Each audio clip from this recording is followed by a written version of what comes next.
obiziwe njengomhlanga. Umhlanga mawuhlaselwa izikhukhula ngathi kuyaphela, kodwa makuphela izikhukhula uphinde ume futhi.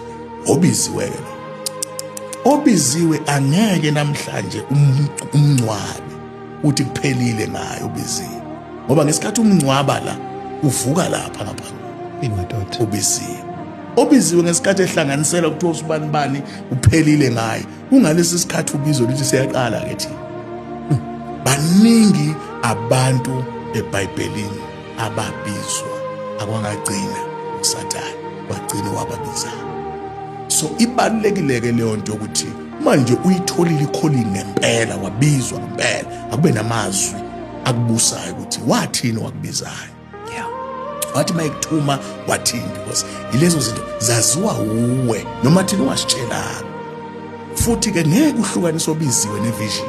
Engalahlekelwa umuzi, alahlekelwe ziy'monto, alahlekelwe ngama-million, kodwa uma isasele nombono awubukayo, ngoba ubiziwe ubuka umbono.